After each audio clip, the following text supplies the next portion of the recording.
Welcome back to my channel, guys. This is the second part of the repatriation flight from London Heathrow to Delhi airport. And if you have not seen the first part, make sure you see the first part as well, so that you will have a fair idea regarding the entire flight schedule and journey and details. Okay. So this second part of the video will include the information which you need to do, the process which you need to follow until you leave the airport. Okay. So after landing at the airport, like after you reach the Delhi airport, there will be a few phases which you need to go through. Please be prepared for that, because it is going to take a long time.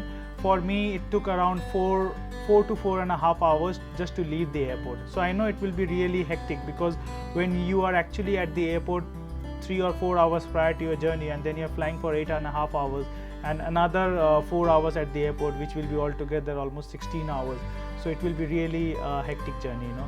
But I would request you to please be patient, because it's not the normal conditions which we are going through, and because of that the time is taking too much. Okay, so after I reached the Delhi airport, whatever happened, like what are the process I followed, I will be sharing you with all the details. I hope that the process which we followed at Delhi airport will be similar to all the Indian international airport. Okay, so at least you will have a fair idea what are the process. Okay, so I will tell you what are the things you will actually need. So make sure you keep your medical form, the boarding card, the passport and a pen. These are the 4 things which you will be needing, and nothing else. Okay, keep everything aside, keep it in your bag. So as soon as you leave the aircraft and you pass through the air bridge, you will be finding the people, they will be asking for your boarding card. So you will have the little stub like this. Okay, show them that stub, show them that boarding card. They will check your name, they will tally it with their paper, and they will ask you to go. And then the next step, the second one, will be going through the medical process, the medical screening. So it will take time to go to the medical process, because you need to walk a little long. Okay, one small information I would like to give in between is, like whenever we fly back to India from a different part of the world, you know, sometimes what happens, the SIM card is not working, or you don't get that network. Okay, and you will be definitely needing the Wi-Fi connection to contact your friends and family. Okay, so you will have the Delhi airport Wi-Fi. It's the Delhi Wi-Fi, Delhi airport name and Wi-Fi, I think. Okay, I'm not sure about the Wi-Fi name, but you will get connected to that Wi-Fi itself. Okay, so as soon as you connect to that Wi-Fi, it will ask for your mobile number, and then you will be getting an OTP.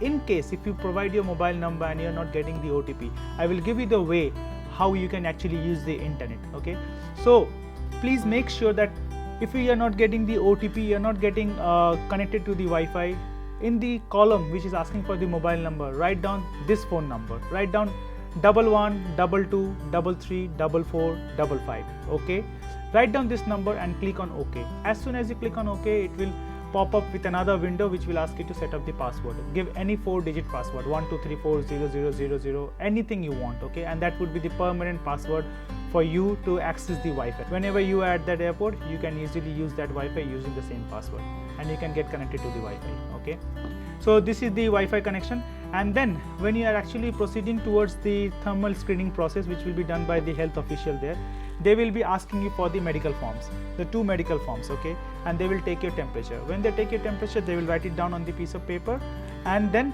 they will stamp your medical form written quarantine. Okay, so make sure you see those quarantine stamp on both the paper, and after that you need to process through the third step. Yeah, so the third process will be with the CISF people. The CISF people will be asking your passport and the medical form. So what they will do, they will tally your name with the medical form, and they will take one of the medical form and they will give you the passport back. And behind the passport, they will be putting a number. So my number was actually 32. So what you need to do, you need to sit in a particular group according to the numbers. So from now onwards, you will be actually in a group, and the group will consist of around 25 to 30 people, and there would be one dedicated CISF staff for that particular group. So that CISF staff will come down to that group, and he will do a little briefing. So from now onwards, you need to go as a group, and there would be 3 more processes which you need to follow. The first one is the immigration, the second is the baggage collection, and the third one will be the quarantine stay information.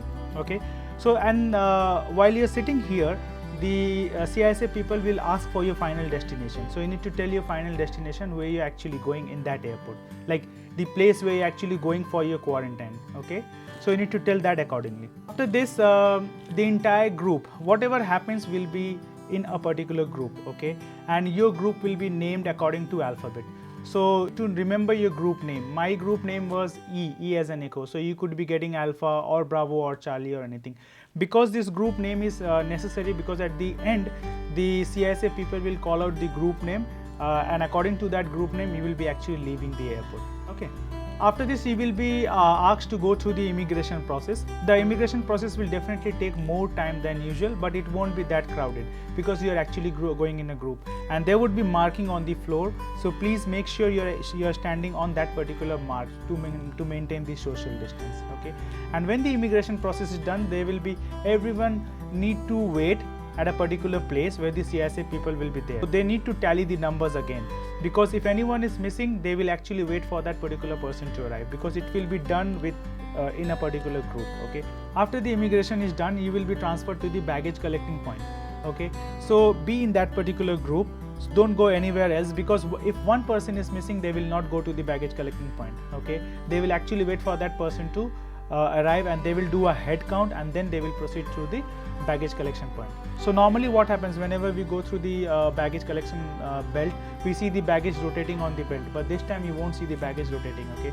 The baggage will be kept aside of the belt. So take a trolley, collect your bag, and after that you need to wait in a particular designated area where the CISF people will be doing a head count again, okay. So please do not go anywhere else, be in that particular area for the next process, okay. So once you are actually waiting there, they will be calling out the group name. So make sure you know your group name. As soon as they call out your group name, go through the next process, and the next process will be the baggage screening process.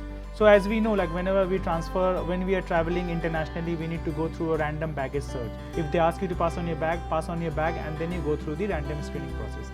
After the screening process of your baggage is done, you need to sit in a particular group again. You need to wait for another 30 to 40 minutes there, because there would be another group ahead of you who are actually going through the final stage. So this is the final stage where you actually need to wait, okay. So they will be calling out the group name again, and then you need to proceed through the final stage. What they will be doing, they will be keeping everyone in a queue, and they will ask you to submit the final medical form which you have. So submit the final medical form, and they will tally your name, the medical form name, with a particular sheet which the other person will have. They will tally the name, and after that they will say, okay, you are ready to go. Then you can actually leave the airport. So this entire process which I said will take approximately 4 hours depending on the airport, okay. For Delhi airport, as I said, it took 4.5 hours, 4 to 4.5 hours. So please be patient and follow the entire process, whatever the CISA people is telling, because this is a very different scenario compared to the normal one, okay.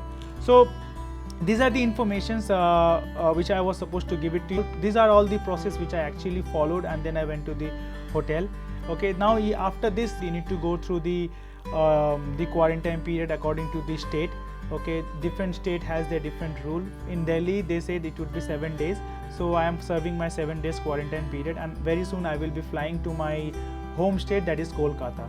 So I will be creating another video for the entire process for the domestic journey. So I will upload it then, and then you can have a look at that video also, okay, so that you can have a fair idea about the domestic journey also. So if you think this information was helpful for you, please make sure to like and subscribe my channel and share it to your friends and family, and please be safe and take care of yourself, and I will be seeing you in my next video. Bye bye.